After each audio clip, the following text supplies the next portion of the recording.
Welcome back everyone. Practice set number ये 178 है। Practice करेंगे इसमें हम जो कल के टेस्ट में हम टॉपिक को कवर कर रहे थे, आपदा प्रबंधन और पर्यावरण संरक्षण। ठीक है, 1 से लेकर 25 प्रश्न तक हो गए थे। अब इसमें जो है 26 से लेकर 50 तक कवर करेंगे हम। 50 प्रश्न है ये। चलिए स्टार्ट करते हैं। तो 26 नंबर का प्रश्न है, स्टॉकहोम सम्मेलन, स्टॉकहोम कन्वेंशन 2001 का जो है मुख्य रूप से किस पर्यावरण मुद्दे से संबंधित है? ओजोन परत का क्षरण, स्थायी जैविक प्रदूषक, खतरनाक अपशिष्टों की सीमा पार आवाजाही या पारा यानी मरकरी का नियंत्रण। 2001 का जो स्टॉकहोम सम्मेलन है वो परसिस्टेंट ऑर्गेनिक पोल्यूटेंट से संबंधित है, यानी स्थायी जैविक प्रदूषक से। बी है इसका आंसर। इन सभी टेस्ट की फुल टेस्ट सीरीज से जुड़ सकते हैं। नंबर इस पर कॉल या व्हाट्सअप करके। एक छोटा सा अमाउंट है, इतना कम इसलिए रखा ताकि सभी लोग इसको इजीली अफोर्ड कर सकें। फुल टेस्ट सीरीज जो है वो पीडीएफ फॉर्मेट में मिलेगी। पेड टेलीग्राम ग्रुप में आपको ज्वाइन कर लिया जाएगा।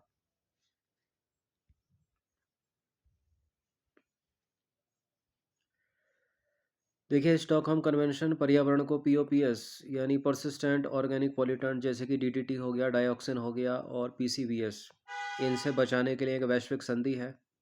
ठीक है, परसिस्टेंट ऑर्गेनिक पॉल्यूटेंट ऐसे रसायन हैं जो पर्यावरण में लंबे समय तक विघटित नहीं होते और जैव आवर्धन का कारण बनते हैं।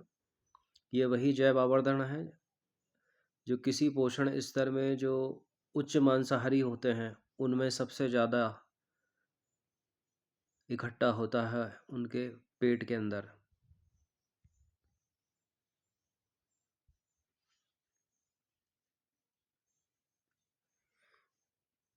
ठीक है, उच्च मांसाहारी कह लो या फूड चेन में जो सबसे टॉप पर बैठा रहता है, सबसे ऊपर होता है। किसी फूड चेन में मनुष्य मानव भी एक सबसे ऊपर ही होगा, तो सबसे ज़्यादा उसमें इकट्ठा होगा ये। इसके अतिरिक्त शेर हो सकता है, बाघ हो सकता है। 27वां प्रश्न है, पर्यावरण संवेदनशील क्षेत्र यानी इको सेंसिटिव जोन के संबंध में कौन सा इनकरेक्ट है? इको सेंसिटिव जोन को पर्यावरण संरक्षण अधिनियम 1986 के तहत अधिसूचित किया गया था, जिसका मुख्य उद्देश्य राष्ट्रीय उद्यानों और वन्यजीव अभ्यारण्यों के आसपास के क्षेत्रों में मानवीय गतिविधियों को पूरी तरह से प्रतिबंधित करना है। सामान्य नियम के अनुसार इको सेंसिटिव जोन संरक्षित क्षेत्र की सीमा से 10 किलोमीटर तक का क्षेत्र हो सकता है। और चौथा है, इको सेंसिटिव जोन में कृषि गतिविधियां और जैविक खेती विनियमित या अनुमत श्रेणी में आती है। कौन सा गलत है? देखिए, इको सेंसिटिव जोन को पर्यावरण संरक्षण अधिनियम 1986 के तहत अधिसूचित किया गया है। सामान्य नियम के अनुसार इको सेंसिटिव जोन संरक्षित क्षेत्र की सीमा से लगभग 10 किलोमीटर तक का क्षेत्र हो सकता है और इसमें कृषि गतिविधियां और जैविक खेती विनियमित यानी अनुमत श्रेणी में होती है। ये बी वाला जो है गलत है। ठीक है, इसका मुख्य उद्देश्य राष्ट्रीय उद्यानों और वन्यजीव अभ्यारण्यों के आसपास के क्षेत्र में मानवीय गतिविधियों को पूरी तरह से प्रतिबंधित करना नहीं है, ठीक है, विनियोजित करना है। तो बी वाला इनकरेक्ट है, क्योंकि पर्यावरण संवेदनशील क्षेत्र यानी इको सेंसिटिव जोन का उद्देश्य गतिविधियों को पूरी तरह से प्रतिबंधित करना नहीं है, बल्कि विनियमित करना है, यानी रेगुलेट करना है। इसमें गतिविधियों को प्रतिबंधित, विनियमित और अनुमत यानी परमिटेड श्रेणियों में बांटा जाता है ताकि विकास और संरक्षण में संतुलन हो सके। तो ऐसा नहीं है कि सबको ही प्रतिबंधित कर देना है। कुछ प्रतिबंधित होंगी, कुछ विनियमित होंगी। ठीक है, कुछ प्रतिबंधित होंगी, कुछ विनियमित होंगी और कुछ अनुमति यानी परमिशन भी मिलेगी कुछ चीज़ों को करने की। कथन और कारण पर आधारित प्रश्न है। कथन ए है कि भारत के राष्ट्रीय वायु गुणवत्ता सूचकांक यानी national air quality index AQI में 8 मुख्य प्रदूषकों को शामिल किया गया है, क्योंकि कार्बन डाइऑक्साइड CO2 इन 8 प्रदूषकों में से एक प्रमुख घटक है, क्योंकि यह ग्लोबल वार्मिंग के लिए सबसे अधिक जिम्मेदार है। देखिए, ऊपर का स्टेटमेंट कुछ और कह रहा है, नीचे का कुछ और कह रहा है। अब ये दोनों एक दूसरे की व्याख्या तो बिल्कुल नहीं कर रहे हैं। अब पता लगाना है कि इनमें से कोई सही है भी। एक तो सही होगा, पहला वाला सही है, दूसरा वाला गलत है, क्योंकि इन 8 वायु प्रदूषकों में, मुख्य प्रदूषकों में ओजोन O3 है।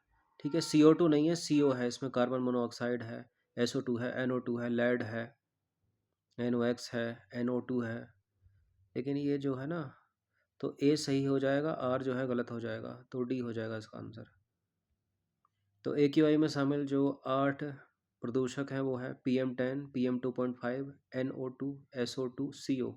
कार्बन मोनोऑक्साइड है, कार्बन डाइऑक्साइड नहीं है। ओजोन O3 है, NH3 अमोनिया भी है और PB यानी लेड है। इसमें CO2 यानी कार्बन डाइऑक्साइड को शामिल नहीं किया गया, तो पहला वाला सही है और आर गलत है। सूखा यानी ड्रॉट और इसके प्रकारों के संदर्भ में निम्नलिखित कथनों पर विचार करेंगे। दो कथन यहाँ पर, कौन सा इसमें सही होगा? देखिए, मौसम संबंधी सूखा तब होता है जब किसी क्षेत्र में दीर्घकालिक औसत की तुलना में वर्षा में उल्लेखनीय कमी होती है। और कृषि संबंधी सूखा तब उत्पन्न होता है जब मिट्टी में नमी की कमी के कारण फसलें सूखने लगती हैं। दो स्टेटमेंट है, दोनों के दोनों ठीक है, उल्टा पलटी है, ऊपर का नीचे, नीचे का ऊपर है, कोई दिक्कत नहीं है, दोनों के दोनों सही है। ये सी है इसका आंसर। देखिए, मौसम संबंधी सूखा जो है वर्षा की कमी से जुड़ा है, जबकि कृषि संबंधी सूखा मिट्टी की नमी तनाव से जुड़ा है जो फसलों की वृद्धि को प्रभावित करता है। एक तीसरा प्रकार है जल वैज्ञानिक सूखा यानी हाइड्रोलॉजिकल ड्रॉट। ये तब होता है जब जलाशयों, झीलों और भूजल स्तर में गिरावट होने लगती है। यूनेस्को के लैंड एंड बायोस्फीयर रिजर्व कार्यक्रम के तहत विश्व नेटवर्क में शामिल भारत का पहला बायोस्फीयर रिजर्व कौन सा था? ये था नीलगिरी बायोस्फीयर रिजर्व। इंपॉर्टेंट है प्रश्न। नीलगिरी बायोस्फीयर रिजर्व स्थापना हुई थी इसकी 1986 में। भारत का पहला बायोस्फीयर रिजर्व था। इसे सन 2000 में यूनेस्को के land and biosphere reserve programme विश्व नेटवर्क में शामिल किया गया था। Glacier lake outburst flood. Glacier lake outburst flood के संदर्भ में कौन सा इनकरेक्ट है? ग्लेशियर लेक आउटवर्स्ट फ्लड तब होता है जब किसी हिमनद झील को रोकने वाला प्राकृतिक मोराइन बांध अचानक टूट जाता है। हिमालय क्षेत्र जलवायु परिवर्तन के कारण ग्लेशियर लेक आउटवर्स्ट फ्लड घटनाओं के प्रति अत्यधिक संवेदनशील है। Glacier lake outburst flood glacier lake outburst flood की पूर्व सूचना देने के लिए केवल उपग्रह तस्वीरों पर निर्भर रहा जा सकता है और इसके भौतिक शमन के लिए बांध संरचना का निर्माण संभव नहीं है। ठीक है, निगेटिव सा स्टेटमेंट है, केवल वाले स्टेटमेंट गलत ही होते हैं अधिकतर। चमोली आपदा 2021 की और सिक्किम की लाहोनक झील आपदा 2023 की ये ग्लेशियर लेक आउटवर्स्ट फ्लड या हिमनद जनित आपदाओं के उदाहरण हैं। बिल्कुल हैं, बिल्कुल हैं। तो डी वाला सही है, ए वाला सही है, बी वाला सही है, सी वाला गलत है। ठीक है, केवल वाला। तो सी वाला गलत है। ग्लेशियर लेक आउटबर्स्ट फ्लड के जोखिम को कम करने के लिए स्वचालित मौसम और जल स्तर स्टेशन स्थापित करने, झील के पानी को नियंत्रित निकास नालियों द्वारा बाहर निकालने जैसे भौतिक समन उपाय प्रभावी रूप से अपनाए जा रहे हैं। कथन कारण वाला सवाल है। कथन ए है कि क्योटो प्रोटोकॉल का स्वच्छ विकास तंत्र यानी क्लीन डेवलपमेंट मैकेनिज्म विकसित देशों को विकासशील देशों में हरित परियोजनाओं में निवेश करके कार्बन क्रेडिट अर्जित करने की अनुमति देता है। बिकॉज क्योंकि इसका कारण क्या है? क्योटो प्रोटोकॉल समान लेकिन विभेदित जिम्मेदारियों के सिद्धांत पर आधारित था।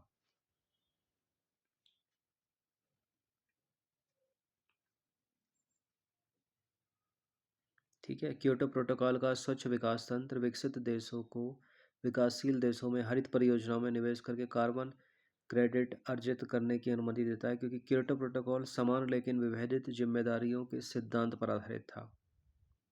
क्या ये दोनों सही हैं? और व्याख्या कर रहा है नहीं कर रहा? देखिए, दोनों के दोनों करेक्ट हैं और व्याख्या भी करता है। ए है इसका आंसर। तो क्योटो प्रोटोकॉल 1997 ने माना कि विकसित देशों ने ऐतिहासिक रूप से अधिक अर्जन किया है, इसलिए सीडीएम जैसी लचीली प्रणाली बनाई गई ताकि विकसित देश अपनी उत्सर्जन सीमा को पूरा करने के लिए विकासशील देशों में नवीकरणीय ऊर्जा परियोजनाओं में वित्तीय निवेश कर सकें। दावानल जो जंगल की आग होती है, क्या बोलते हैं उसको? एक तो जठराग्नि होती है, पेट की आग, बड़वाग्नि बोलते हैं शायद जंगल की आग को। तो दावानल यानी फॉरेस्ट फायर और भारत में इसके प्रबंधन के संदर्भ में निम्नलिखित कथनों पर विचार करेंगे। दो कथन हैं इन पर, कौन सा सही होगा? देखिए, भारत में लगभग 90% से अधिक जो वनाग्नि होती है वो मानव जनित कारणों जैसे कि कृषि पद्धतियों, बीड़ी सिगरेट की चिंगारी आदि से होती है। और भारतीय वन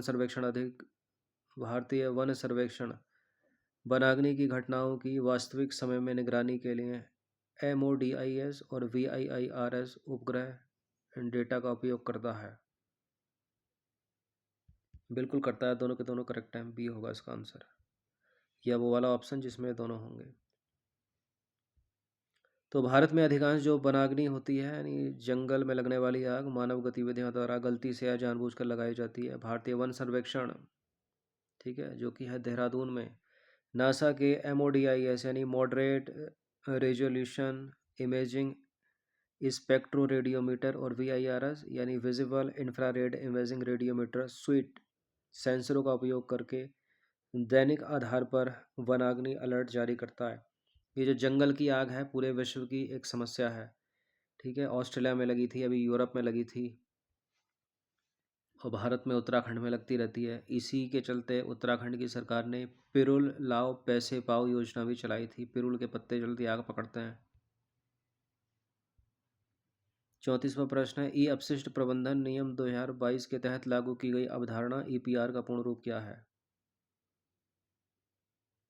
EPR का पूर्ण रूप ई स्टैंड फॉर इन्वायरमेंटल तो नहीं है, ई का मतलब इलेक्ट्रॉनिक भी नहीं है, इन्वायरमेंटल नहीं है।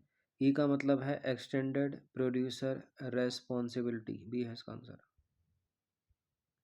तो EPR का अर्थ है विस्तारित उत्पादक उत्तरदायित्व, एक्सटेंडेड प्रोड्यूसर रेस्पॉन्सिबिलिटी। इसका अर्थ है कि ई कचरा उत्पन्न करने वाले इलेक्ट्रॉनिक सामानों के निर्माताओं की जिम्मेदारी उनके उत्पादों के जीवन काल के अंत में उनके संग्रह और सुरक्षित रिसाइकलिंग को सुनिश्चित करने की होगी। इस टेस्ट सीरीज़ की या फुल टेस्ट सीरीज से जुड़ सकते हैं, नंबर इस पर कॉल या व्हाट्सअप करके। एक छोटा सा अमाउंट है, फुल टेस्ट सीरीज़ आपको PDF फॉर्मेट में मिलेगी, ठीक है। प्रिंट आउट करा के आप प्रैक्टिस कर सकते हो, बहुत हेल्पफुल होगी। क्वेश्चन नंबर 35 पर आ जाइए। भारत मौसम विज्ञान विभाग यानी IMD के अनुसार बादल फटने की घटना के बारे में कौन सा कथन गलत है? एक ही फ्रेम में डालता हूँ सबको। देखिए, बादल फटना एक स्थानीय मौसम संबंधी घटना है जिसमें बहुत कम समय में अत्यधिक तीव्र वर्षा होती है। IMD के अनुसार यदि 20 से 30 वर्ग किलोमीटर के क्षेत्र में 1 घंटे में 100 मिलीमीटर या उससे अधिक वर्षा होती है तो उसे बादल फटना कहेंगे। बादल फटने की घटनाएं केवल मैदानी भागों में होती हैं, पर्वतीय क्षेत्रों में चक्रवातों के अभाव के कारण ये संभव नहीं है, और यह अक्सर तीव्र आकस्मिक बाढ़ यानी फ्लैश फ्लड और भूस्खलन का कारण बनता है। बिल्कुल, उत्तराखंड में, हिमाचल में डेली मैसेज में चेतावनी आती है कि फ्लैश फ्लड आ सकता है इस क्षेत्र में, उस क्षेत्र में। पहला भी सही है, दूसरा वाला भी सही है, केवल वाला फिर से गलत होगा। मेनली जो बादल फटने की घटनाएं हैं वो पर्वतीय क्षेत्रों में होती हैं, मैदानी इलाकों में नहीं। सी वाले को उड़ा दो। तो सी वाला स्टेटमेंट गलत है। वास्तव में बादल फटने की अधिकांश घटनाएं पर्वतीय क्षेत्रों में होती हैं, जैसे हिमाचल प्रदेश, उत्तराखंड, लद्दाख, जहाँ ओरोग्राफिक लिफ्ट यानी पहाड़ों से टकराकर गर्म नम हवा का तेजी से ऊपर उठना के कारण मानसूनी बादल संकुचित होकर एक ही स्थान पर गिर जाते हैं। और अगर उस स्टेट से या उस क्षेत्र से या उस शहर से, उस गांव से कोई नदी बह रही है तो बहुत विकट विराट रूप ले लेता है ये, जैसे कि केदारनाथ की बाढ़ 2013 की।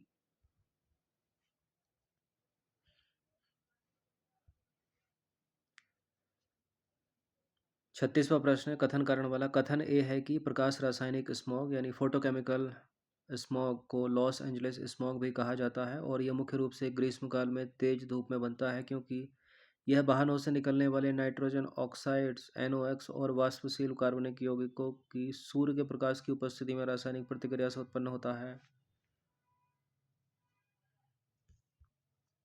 बिल्कुल, दोनों के दोनों करेक्ट हैं ये, ठीक है। व्याख्या भी कर ही रहा है तो डी है इसका आंसर। तो प्रकाश रासायनिक स्मॉग जो है एक द्वितीयक प्रदूषक है, याद रखना, जिसमें ओजोन यानी O3, पैन यानी पेरोक्सी एसिटिल नाइट्रेट आदि शामिल होता है या होते हैं। इसके निर्माण के लिए प्राथमिक प्रदूषक NOx और VOCs और तीव्र धूप आवश्यक होती है। बांध सुरक्षा अधिनियम 2021, डैम सेफ्टी एक्ट 2021 के संदर्भ में दो कथन है, यहाँ पर कौन सा सही होगा इसमें? यह अधिनियम भारत में निर्दिष्ट बांधों की निगरानी, निरीक्षण, संचालन और रखरखाव का प्रबंधन करता है ताकि बांध विफलता से जुड़ी आपदाओं को रोका जा सके। अधिनियम के तहत राष्ट्रीय स्तर पर राष्ट्रीय बांध सुरक्षा प्राधिकरण की स्थापना का प्रावधान किया गया है। बिल्कुल ये करेक्ट है, दोनों के दोनों कथन। तो इसका आंसर हो जाएगा वो वाला ऑप्शन जिसमें होंगे 1 और 2। देखिए, भारत दुनिया में बड़े बांधों की संख्या में के मामले में तीसरे स्थान पर है। बांधों की सुरक्षा और संस्थागत ढांचे को मजबूत करने के लिए बांध सुरक्षा अधिनियम 2021 पारित किया गया, जिसके तहत एनडीएसए और राज्य स्तर पर एसडीएसओ की स्थापना का प्रावधान है। मॉन्ट्रियल प्रोटोकॉल के किगाली संशोधन 2016 को लागू करने पर भारत ने किस वर्ष तक हाइड्रोफ्लोरोकार्बन के उपयोग में 85% की कमी लाने का लक्ष्य रखा है? 2047 तक रखा है। क्या हो पाएगा? देखिए, किगाली संशोधन के तहत विकासशील देशों ने, जो डेवलपिंग कंट्रीज़ हैं, उनको विभिन्न समूहों में रखा गया है। भारत समूह 2 में है और उसने 2024 से 2026 के अपने बेसलाइन स्तर की तुलना में वर्ष 2047 तक हाइड्रोफ्लोरोकार्बन के उपभोग में 85% की कटौती करने की प्रतिबद्धता जताई है। चलिए, 39 नंबर का प्रश्न है। राष्ट्रीय आपदा प्रबंधन संस्थान एनआईडीएम के संदर्भ में कौन सा गलत है? राष्ट्रीय आपदा प्रबंधन संस्थान आपदा प्रबंधन के क्षेत्र में मानव संसाधन विकास, क्षमता निर्माण और अनुसंधान के लिए एक नोडल राष्ट्रीय संस्थान है। इसकी स्थापना आपदा प्रबंधन अधिनियम 2005 के तहत वैधानिक दर्जा प्राप्त करके की गई थी। राष्ट्रीय आपदा प्रबंधन संस्थान का जो मुख्यालय है कोलकाता में स्थित है और यह पर्यावरण, वन एवं जलवायु परिवर्तन मंत्रालय के अधीन कार्य करता है। और चौथा क्या है? यह देश में आपदा प्रबंधन योजनाओं के निर्माण और आपदा जोखिम न्यूनीकरण हेतु प्रशिक्षण कार्यक्रम आयोजित करता है। पहला भी सही है, दूसरा भी सही है, चौथा भी सही है, सी वाला गलत है, क्योंकि इसका मुख्यालय नई दिल्ली में है, राष्ट्रीय आपदा प्रबंधन संस्थान का। ठीक है, और मिनिस्ट्री होम अफेयर्स के अंतर्गत आता है, ये पर्यावरण और जलवायु परिवर्तन मंत्रालय के अंतर्गत नहीं। अक्सर इस तरह की रिलेट होते हुए दिखते हैं कि हाँ भाई, आपदा से संबंधित है तो पर्यावरण मंत्रालय के अंदर ही होगा, लेकिन नहीं, कई कई बार गलत भी हो जाता है। तो गृह मंत्रालय के अंतर्गत है, मिनिस्ट्री ऑफ होम अफेयर्स। ठीक है, राष्ट्रीय आपदा प्रबंधन संस्थान का मुख्यालय नई दिल्ली में है। कथन कारण वाला कथन ए है कि प्लास्टिक अपशिष्ट प्रबंधन संशोधन नियम 2021 के तहत भारत में 1 जुलाई 2022 से चिन्हित सिंगल यूज प्लास्टिक की वस्तुओं के आयात, निर्यात, आयात, बिक्री व उपयोग पर प्रतिबंध लगा दिया गया है। प्रतिबंध लगा दिया गया है, बिल्कुल सही बात है, लेकिन हर शहर में धड़ल्ले से बिकती हैं ये चीज़ें। कारण क्या है इसका? सिंगल यूज प्लास्टिक कचरा आसानी से बायोडिग्रेडेबल यानी विघटित हो जाता है, लेकिन यह जल निकायों में माइक्रो प्लास्टिक में बदलकर जलीय जैव विविधता को नष्ट करता है। कहाँ आसानी से होता है ये? सालों लग जाते हैं इसमें। तो ये वैसे तो होता ही नहीं है प्लास्टिक, बायोडिग्रेडेबल कहाँ है प्लास्टिक? गलत है दूसरा वाला, बहुत धीरे धीरे होता है, हुआ तो ए सही है और आर गलत है, डी। देखिए, ए सही है परंतु आर जो है वो गलत है। कारण गलत है कि सिंगल यूज प्लास्टिक आसानी से बायोडिग्रेडेबल हो जाता है, ये बात गलत है, क्योंकि वास्तव में प्लास्टिक गैर बायोडिग्रेडेबल होता है और इसे प्राकृतिक रूप से विघटित होने में सैकड़ों वर्ष लग जाते हैं। समुद्री चक्रवात चेतावनी केंद्र के संदर्भ में निम्नलिखित कथनों पर विचार करेंगे, दो कथन है, कौन सा सही होगा? देखिए, भारत में चक्रवात की चेतावनी जारी करने की जो प्राथमिक जिम्मेदारी है भारतीय मौसम विज्ञान विभाग की है और आईएमडी द्वारा चक्रवात की चेतावनी जारी करने के लिए इस्तेमाल की जाने वाली रंग कोडित प्रणाली में येलो अलर्ट का अर्थ है तत्काल कार्रवाई करना, टेक एक्शन। ये आईएमडी जो है ना, 4 रंगों की चेतावनी देता है। एक तो हरे कलर की, ठीक है, ग्रीन कलर की, और इसमें है येलो कलर, फिर है इसमें ऑरेंज कलर, और चौथा है इसमें रेड कलर। जो रेड कलर है उसका मतलब है तत्काल कार्यवाही, टेक एक्शन। येलो कलर का मतलब नहीं है। येलो कलर का मतलब तो है, इसमें फिलहाल पहला वाला सही है, दूसरा वाला गलत है। जहाँ जहाँ दो है उसको हटा दीजिए। ठीक है, तो आईएमडी चक्रवातों के लिए 4 स्तरीय रंग कोडित चेतावनी जारी करता है। ग्रीन कलर का मतलब है नो वार्निंग, सब कुछ ठीक है। येलो कलर का मतलब है वॉच, मतलब नज़र रखिए, अपडेट रहिए। ऑरेंज है प्रिपेयर रहो, तैयार रहो। जो रेड कलर है वो है टेक एक्शन, तत्काल सुरक्षा कदम। तो वहाँ रेड के बारे में बोलकर येलो लिख रखा था, इसलिए गलत है।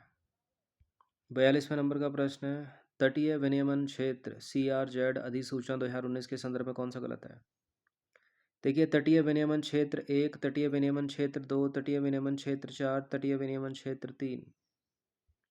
तटीय विनियमन क्षेत्र एक में अत्यंत संवेदनशील पारिस्थितिक क्षेत्र जैसे कि मैंग्रोव हो गए, कोरल्स हो गए, इसमें शामिल होते हैं, जहाँ व्यावसायिक विकास गतिविधियाँ सख्त वर्जित हैं।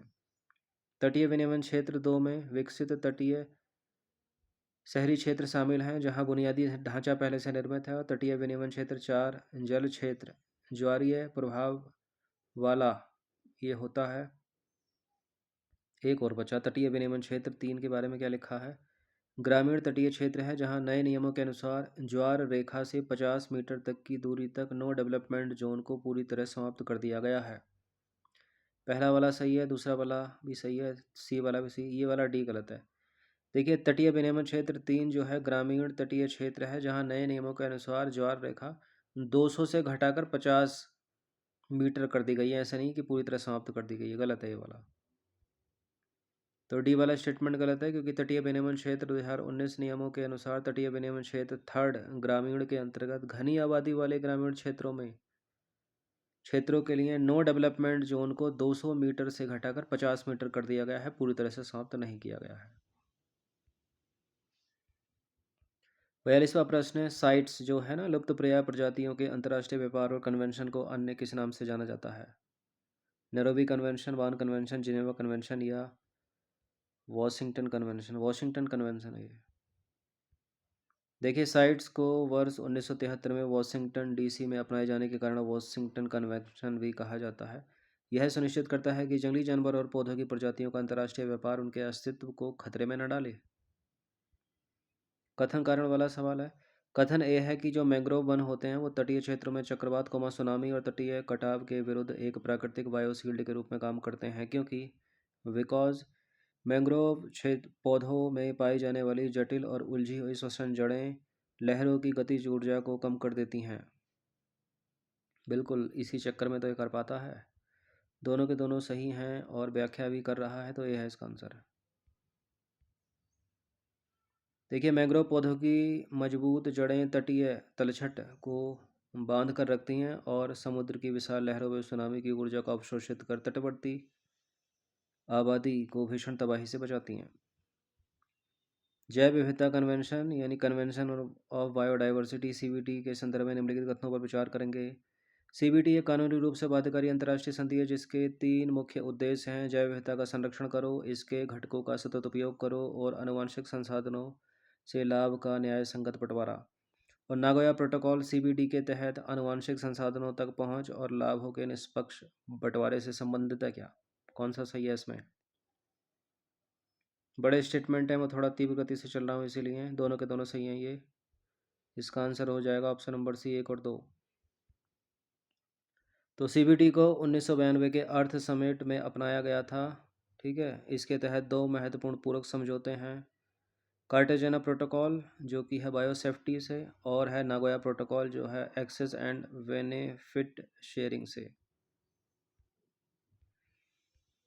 चलिए, 46वें नंबर का प्रश्न है, भारत के किस राज्य ने देश में पहली बार राज्य जलवायु परिवर्तन आपदा राहत कोष के पूरक के रूप में ग्रीन क्लाइमेट फंड का अपना राज्य स्तरीय ढांचा शुरू किया है। Kerala, Tamil Nadu, Gujarat, Himachal Pradesh. Tamil Nadu.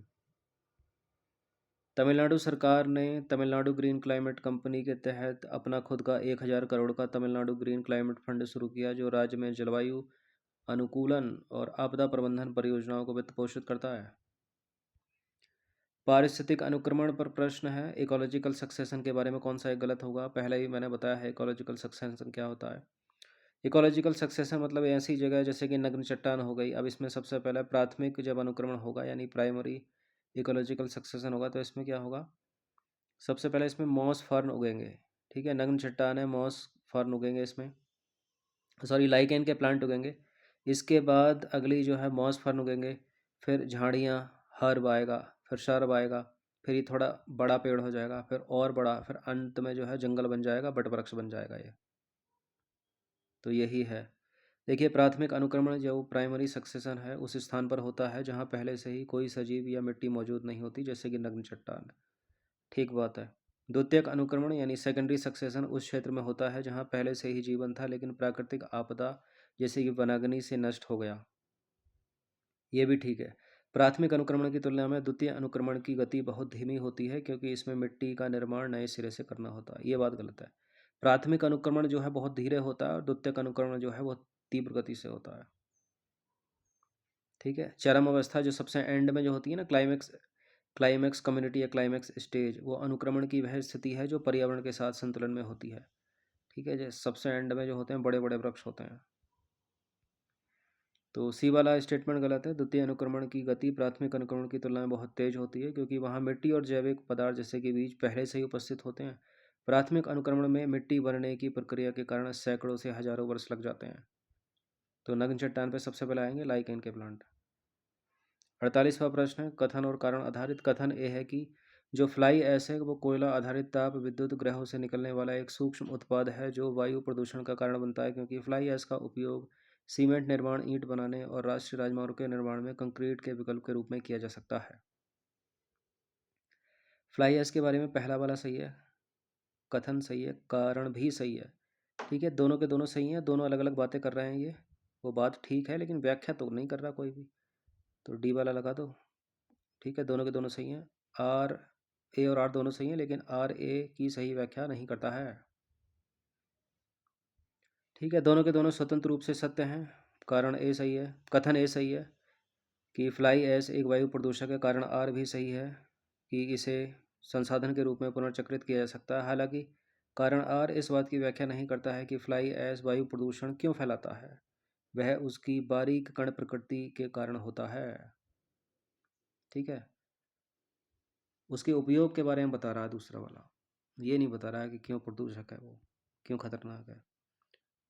Kunming Montreal global biodiversity framework, यह COP 15 में जैव विविधता सम्मेलन के तहत अपनाया गया एक ऐतिहासिक वैश्विक ढांचा है। इसका मुख्य लक्ष्य वर्ष 2030 तक दुनिया की कम से कम 30% भूमि और समुद्र का संरक्षण करना, यानी 30x30 लक्ष्य।